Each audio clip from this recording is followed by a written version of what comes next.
Bismillahirrahmanirrahim. Assalamualaikum warahmatullahi wabarakatuh. Selamat berjumpa kembali anak-anakku. Semoga kita selalu diberikan kesehatan dan semoga kita selalu ada dalam perlindungan Allah Subhanahu wa taala. Dalam kesempatan kali ini Bapak akan menyampaikan materi tema 1, subtema 2 yaitu tentang manusia dan lingkungan, pembelajaran keempat. Sebelum kita mulai, marilah kita berdoa terlebih dahulu. Bismillahirrahmanirrahim. Rabbi zidni ilma warzuqni fahma. Rabbi shrah li sadri wa yassir li amri wahlul 'uqdatam min lisani yafqahu qawli.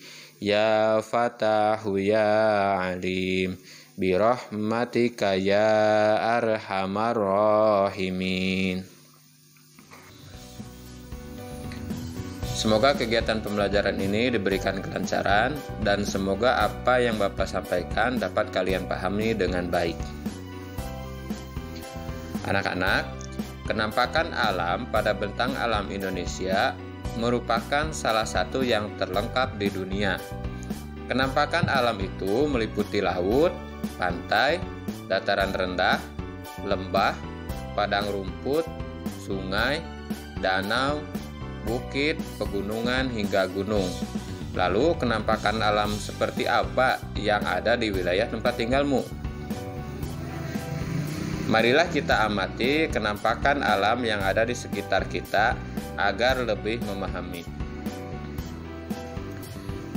Berilah tanda centang pada gambar yang menunjukkan kenampakan alam di Indonesia dan berilah tanda silang pada gambar yang menunjukkan kenampakan buatan di Indonesia.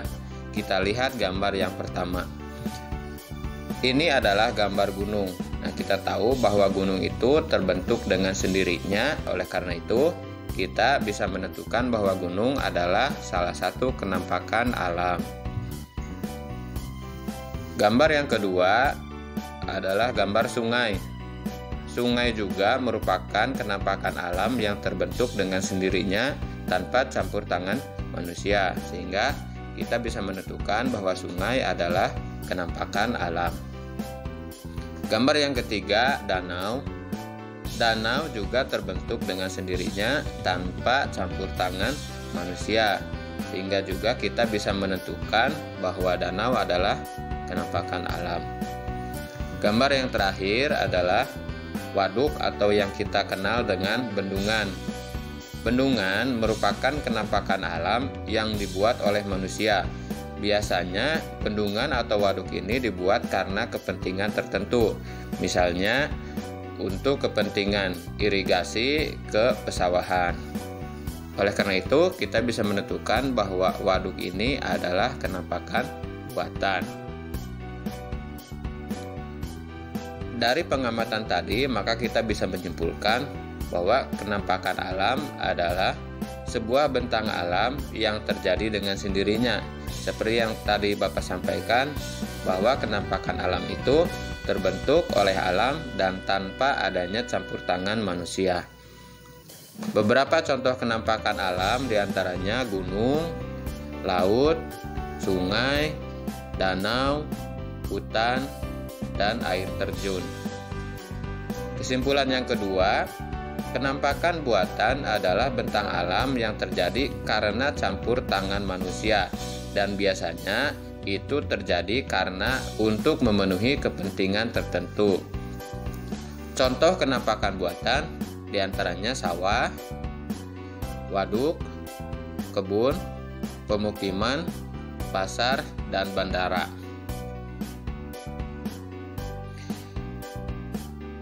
Bentang alam Indonesia itu sangat bervariasi. Nah, sehingga setiap wilayah itu memiliki karakteristik yang berbeda-beda.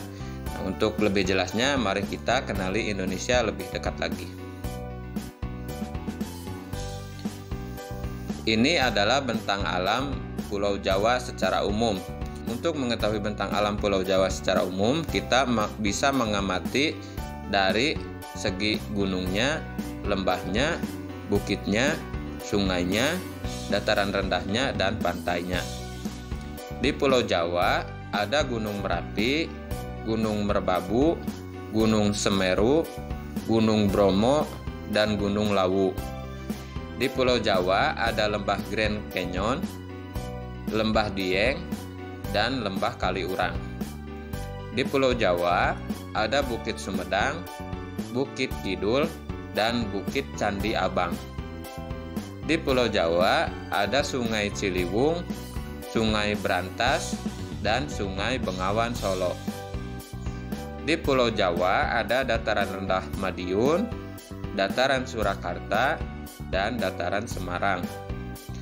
Dan di Pulau Jawa ada Pantai Anyer, Pantai Pangandaran, Pantai Klayer, dan Pantai Parangtritis. Untuk bentang alam Indonesia pada pulau-pulau berikutnya, Bapak tidak akan menjelaskan secara langsung.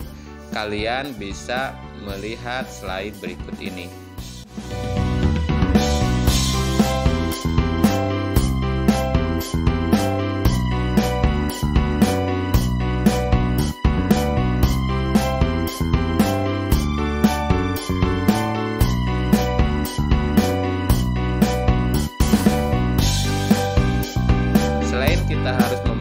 Tentang bentang alam Indonesia, kita juga harus memahami tentang iklim yang ada di Indonesia.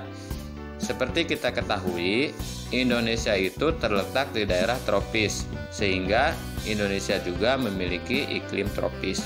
Namun apa yang dimaksud dengan iklim? Iklim adalah keadaan rata-rata cuaca pada suatu wilayah dalam jangka waktu yang lama. Artinya iklim ini relatif tetap dari setiap tahunnya. Adapun yang dimaksud dengan cuaca adalah keadaan suhu udara, tekanan udara, curah hujan, angin, dan sinar matahari pada waktu pendek. Artinya cuaca ini dapat berubah-ubah dalam setiap tahunnya. Beberapa faktor yang mempengaruhi iklim di Indonesia diantaranya: 1. Iklim musim, dipengaruhi angin musim yang berubah-ubah setiap periode, biasanya 6 bulan sekali. 2. Iklim laut, karena Indonesia memiliki laut yang luas, maka banyak penguapan yang terjadi dan menimbulkan hujan. Yang ketiga, iklim panas.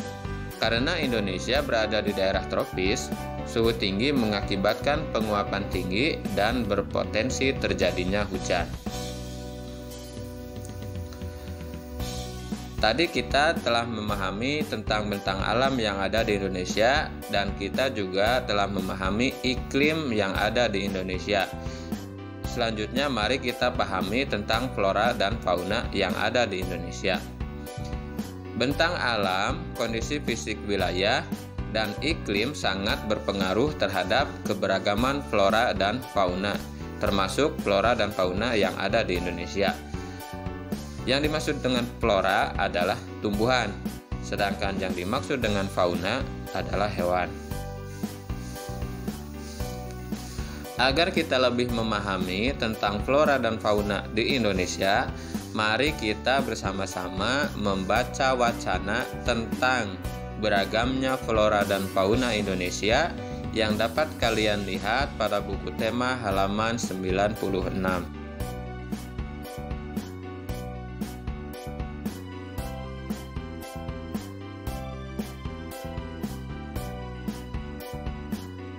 Apabila kalian sudah selesai membaca, mari kita bersama-sama menentukan ide pokok dari masing-masing paragraf.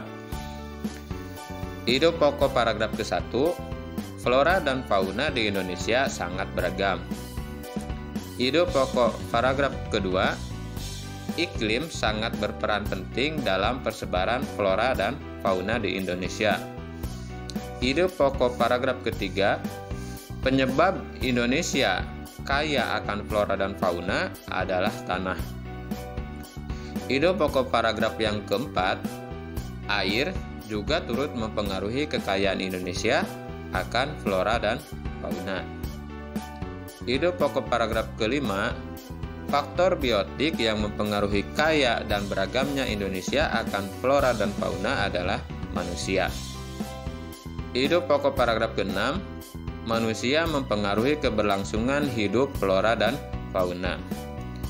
Dan ide pokok paragraf ke-7, hewan dan tumbuhan juga mempengaruhi keberagaman flora dan fauna di Indonesia. Dari bacaan tadi, maka kita dapat menyimpulkan bahwa persebaran flora dan fauna, banyaknya flora dan fauna, serta keberagaman flora dan fauna di Indonesia itu sangat dipengaruhi oleh banyak faktor. Di antaranya yang tadi sudah dijelaskan, dipengaruhi oleh iklim, dipengaruhi oleh tanah, dipengaruhi oleh air, dipengaruhi oleh manusia, dan bahkan dipengaruhi oleh flora dan faunanya itu sendiri. Ini adalah bagan persebaran flora di Indonesia. Secara umum, persebaran flora di Indonesia dibedakan menjadi dua. 1. Flora Indo-Malayan. 2. Flora Indo-Australian. Flora Indo-Malayan meliputi wilayah Kalimantan, Sumatera, Jawa, dan Bali. Sementara flora Indo-Australian meliputi wilayah Sulawesi, Maluku, Nusa Tenggara, dan Papua. Berikut ini adalah karakteristik dari flora Indo-Malayan dan flora Indo-Australian. Yang ke-1, karakteristik flora Indo-Malayan. 1. Jenis meranti-meranti sangat banyak. 2. Terdapat berbagai jenis rotan. 3. Tidak terdapat hutan kayu putih. 4. Jenis tumbuhan matoa jumlahnya sedikit. 5. Jenis anggrek sedikit. 6. Terdapat berbagai jenis nangka. 7. Tidak banyak tumbuhan sagu. Yang kedua, karakteristik flora Indo-Australia. 1. Jenis meranti-merantian hanya sedikit. 2. Tidak terdapat berbagai jenis rotan. 3. Terdapat hutan kayu putih. 4.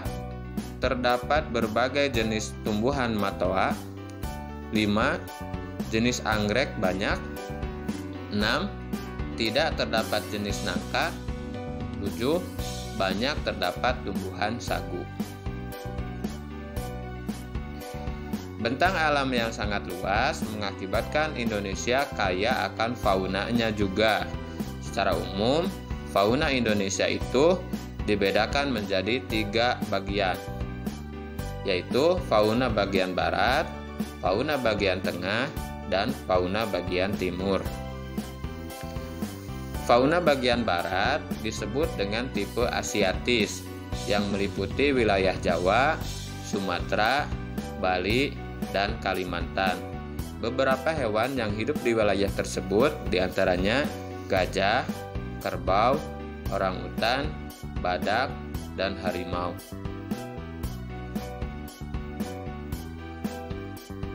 Fauna bagian tengah disebut dengan tipe peralihan, yaitu meliputi wilayah Sulawesi, Timor, Maluku, dan Nusa Tenggara.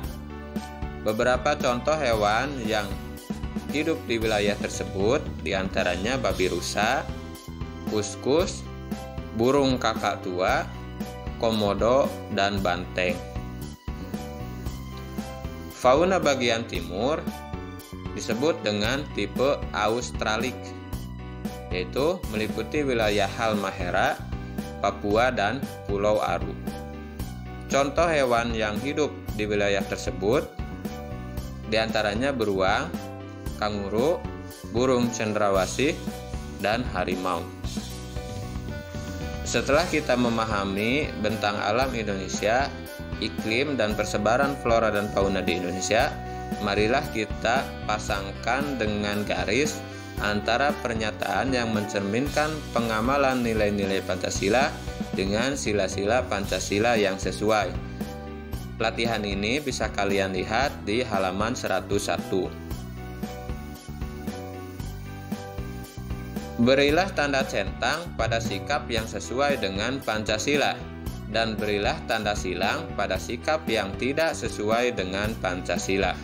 Kita lihat gambar yang pertama. Gambar yang pertama yaitu menunjukkan seorang anak yang memberikan uang kepada kakek-kakek yang meminta-minta.